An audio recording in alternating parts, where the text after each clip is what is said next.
Sir మీరు డబ్బులతో కాదని చెప్పారు, ఆ రోజువారీ సర్వైవల్కే చూస్తున్న వాళ్ళు కూడా చాలా మంది ఉన్నారు ఇండస్ట్రీలో. సార్ సూరి సినిమా టైంలో మీరు ఇబ్బంది పడ్డారా డబ్బులకి? నేను సినిమా తీసిన ప్రతి సినిమాకి ఇబ్బంది పడతాను, దీనికి ఇబ్బంది పడలేదు. మీరు ఎప్పుడు అంటే I never seen you lavish, ఎవరు మిమ్మల్ని అలా చూడలేదు. అది మీ చాయిసా మీ పరిస్థితా? పరిస్థితే, చాయిస్ ఉంది. ఇప్పుడు ఏదైనా సినిమాలో డబ్బులు వచ్చి ఉంటే డెఫినెట్గా దీనికి వాడుకుంటాం కదా. ఎక్సెప్ట్ స్వర్ణక్క నాకేమైందంటే బై ద టైం నేను కొద్దిగా రీజనబుల్గా డబ్బులు సంపాదించే సినిమాలు వచ్చేటప్పటికి నాకు బ్యాక్లాగులు ఉంటావచ్చు. ఆ బ్యాక్లాగులు తొలగించుకుంటూ రావటానికి సో ఇప్పుడు కంఫర్ట్ జోన్లోకి రాలేకపోయాను. నిజంగా చెప్పాలంటే లాస్ట్ 2-3 years నుంచి నేను కంఫర్ట్ జోన్లో ఉన్నా. లాస్ట్ 2-3 yearsలో కూడా నేను ఎక్కడో అంతకుముందు మీ ఐ డ్రీమ్లో పనిచేశాను ఒక సంవత్సరంన్నర. అది కంఫర్ట్. తర్వాత ఏదో వేరే ఛానల్లో పనిచేశాను. అదే నా కంఫర్ట్ జోన్ నాకు నిజంగా చెప్పాలంటే. ఇంతకాలం ఈ 76 ఏళ్ళ జీవితంలో లాస్ట్ 2-3 years కంఫర్ట్ జోన్. అంటే బ్యాంకులో బ్యాలెన్స్ నాకు ఖర్చులు పోను, 10-5 మిగిలే డబ్బులు బ్యాంకులో ఉండటం అనేది ఇదే చూడటం నేను. అది చాలా ఆశ్చర్యకరం సార్. మీకంటే అంత క్యాలిబర్ ఉండి అన్ని హిట్లు తీసి మరి అది ఏమంటారు, విధి అంటారా లేక పరిస్థితులు కలిసి రాకపోవడమా? పరిస్థితులు అంటే ఏంటంటే వీళ్ళందరూ చాలామంది ఆ రోజుల్లో, ఇప్పుడు అందరూ తీస్తున్నారు కానీ ఆ రోజుల్లో నేను ఒకే సంవత్సరం 5-6 సినిమాలు రిలీజ్ చేశాను. నేను డైరెక్షన్ చేసినవి కానీ రిలీజ్ చేసినవి కానీ. సో రొటేషన్లోకి వెళ్ళిపోతూ ఉండేది. ఒకవేళ వచ్చినా కానీ ఓ హిట్ ఓ ఫ్లాప్ ఉండేటప్పటికీ మనం అన్ని కంటిన్యూస్ సక్సెస్ హిట్లు తీయాలి. తీసుంటే డబ్బు కనపడేదేమో, ఎప్పటికప్పుడు ఒకటి తగలగానే ఇమీడియట్గా రెండోది పోగొట్టేది. డబ్బులు వచ్చినాయి అనుకుంటే రెండోది అట్లా పోయి. సో ఎక్కడ అంత కంఫర్టబుల్గా ఉంది. ఇప్పుడు సార్ పుష్ప లాంటి సినిమాలకి మేము వినడం ఎవరో చెప్పాం, ముత్యాల సుబ్బయ్య గారు చెప్పారనుకుంటాం మొన్న,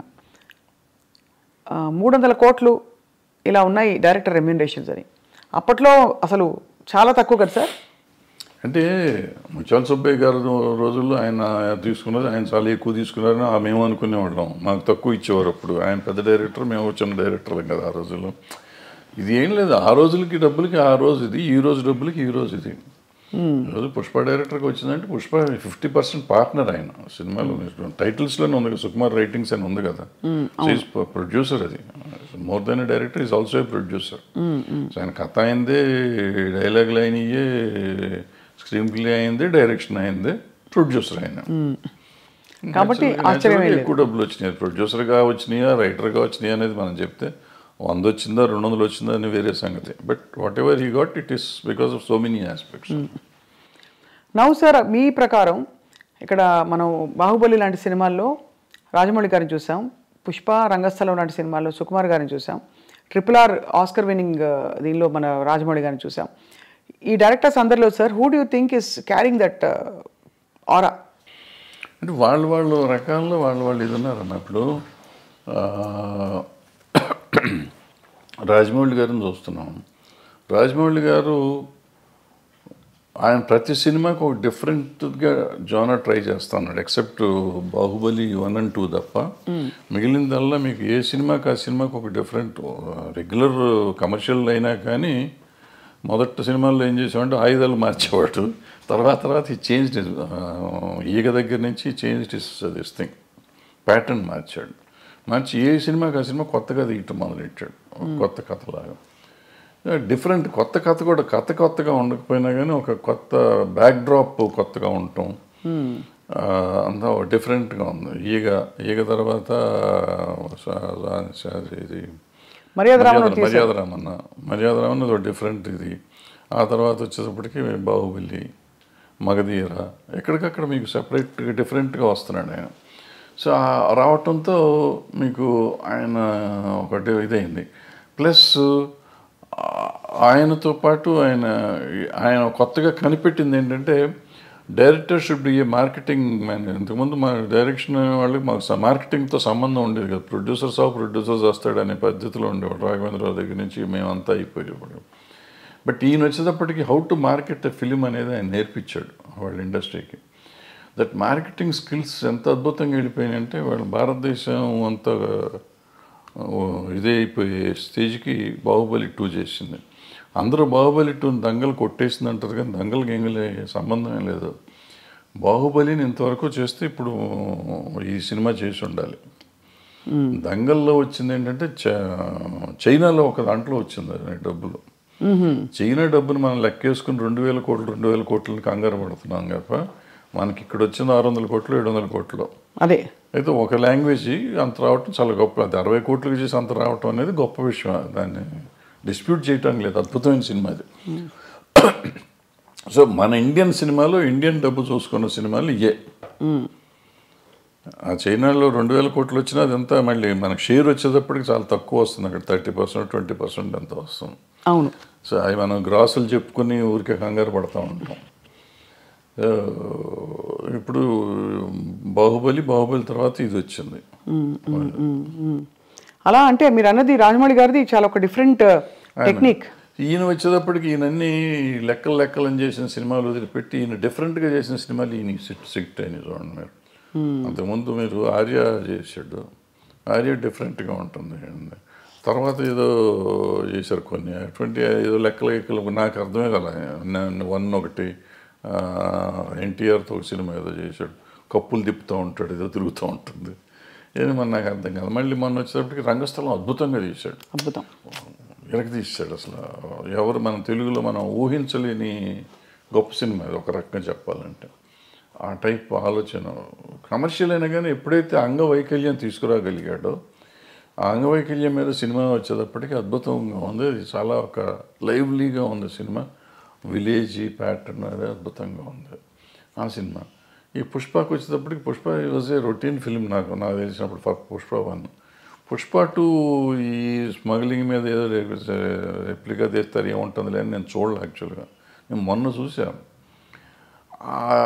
ఎప్పుడైతే మీకు సెకండ్ హాఫ్లో ఆ ఫ్యామిలీ ఎలిమెంట్ వచ్చిందో, వైఫ్ అండ్ హస్బెండ్ వాళ్ళ రిలేషన్షిప్ మీద ఎప్పుడైతే సినిమా తీసాడో మీకు అందుకైతే అన్స్టాపబుల్ అయిపోయింది సినిమా. ఇది ఇవాళ రెవెన్యూ కనపడుతుందంటే ఫ్యామిలీ ఊరికి మా గంధపు చెక్కలు దొంగ కాదు. ఆబ్వియస్లీ అతని పెర్ఫార్మెన్స్, అల్లు అర్జున్ పెర్ఫార్మెన్స్, అల్లు అర్జున్తో పాటుగా రష్మిక అక్కడికి వచ్చేటప్పటికి ప్లస్ ఈ రిలేషన్షిప్ డైరెక్టర్ ప్రజెంట్ చేసిన విధానం అద్భుతం. సెకండ్ హాఫ్ ఏడిపించాడు. ఆ సినిమాలో ఏడిపించడం అయింది. అందుకని సినిమా ఆడింది, ఇప్పటికీ ఆడుతుంది, ఇంకా ఆడుతుంది. అంటే నేషనల్ అవార్డు వచ్చిందంటే సినిమా ఇట్స్ గ్రేట్ సినిమా కాదు. ఇప్పుడు అదే మనం ఎప్పుడు నేషనల్ అవార్డు ఆయనకు వచ్చింది, డైరెక్టర్గా హీరోకి వచ్చింది. హీరో పెర్ఫార్మెన్స్ ఈ సినిమా కూడా అద్భుతంగా చేశాడు. మళ్ళీ నేను రెండోసారి ఇచ్చినా ఆశ్చర్యపోక్కర్లేదు. అవును కదా సార్, అంతే కదా.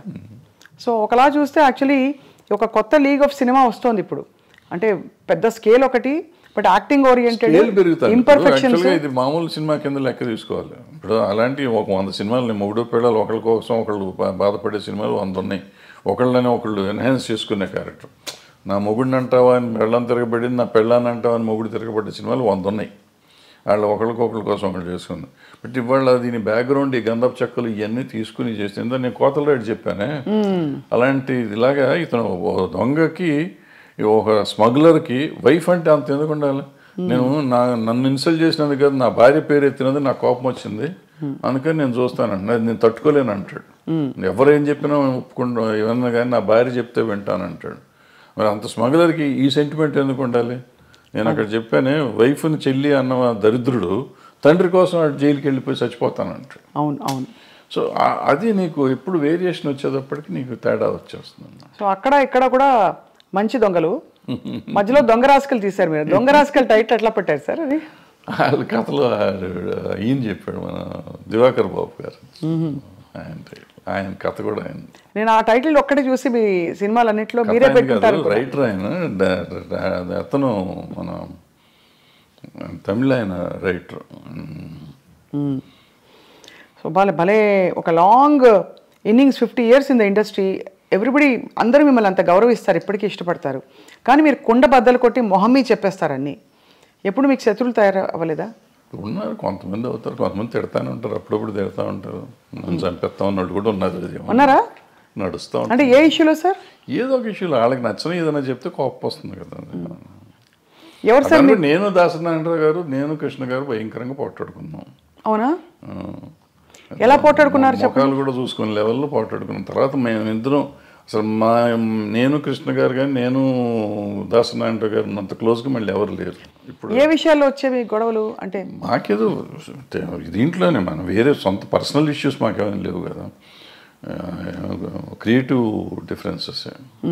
క్రియేటివ్ డిఫరెన్సెస్లోనే చాలా గట్టిగా మొహాలు చూసుకోకుండా అంతవరకు మాట్లాడుకోకుండా. అప్పుడు సెల్ ఫోన్ లేవు ఇవన్నీ. అంటే మీరు మరి మళ్ళీ ఎలాగా మేకప్ అలాగా మళ్ళీ ఆటోమేటిక్గా అయిపోయింది. ఆటోమేటిక్గా అంటే ఎవరిలోనూ కల్మషం లేదు. ఇప్పుడు నాకు కల్మషం ఆయన మీద, నారాయణరావు గారి మీద కానీ కృష్ణ గారి మీద కానీ కల్మషం ఉండి నేను పంతం బట్టి ఉంటే వేరే, వాళ్ళకి నా మీద అటువంటిది ఏం లేదు. ఒక క్రియేటివ్ డిఫరెన్స్ వచ్చింది నాకు కృష్ణ గారికి, అట్లాగే దాసనారాయణ గారికి నాకు ఒక క్రియేటివ్ డిఫరెన్స్ వచ్చింది. సో అప్పుడు యూత్లో ఉన్నాం కాబట్టి దాసనారాయణరావు గారి మీద కొంచెం చిల్లల పల్లలుగా నేనే ఆయన మాట్లాడలే పాపం. సో ఆయన పిలిచి ఒక రోజు కూర్చోబెట్టి మాట్లాడారు, సెట్ అయిపోయింది. మీరు ఫాండ్గా ఇష్టపడి వేసుకునే మీ సినిమా ఏది సార్? వేసుకుని చూసే సినిమా పోతే పోనీయా, స్వర్ణక్క? నాకు పోతే పోనీ ఒకటిను, అలజడి ఒకటి. అలజడి ఎందుకంటే అలజడి ఇట్స్ మై ఓన్. ఎక్కువ సినిమాలు డైలాగులు కూడా మేము కాలేజ్లో జరిగిన సీన్స్ ఇవన్నీ ఎక్కువగా నా కాలేజ్ డేస్ మొత్తం అంతా అది. సో ఆ సీన్లన్నీ నేను ఆ కాలేజీలో మాట్లాడిన డైలాగులే పెట్టి రాసుకున్నాం. వేరే కొత్తవి కూడా రాయలేదు అంతవరకు, కాలేజ్ సీన్స్ వరకు. సో అందుకని కొంచెం నాకు ఇష్టమైన సినిమా. మీరు వెస్లీలో చదివారు కదా సార్? Wesley, Secunderabad Wesley.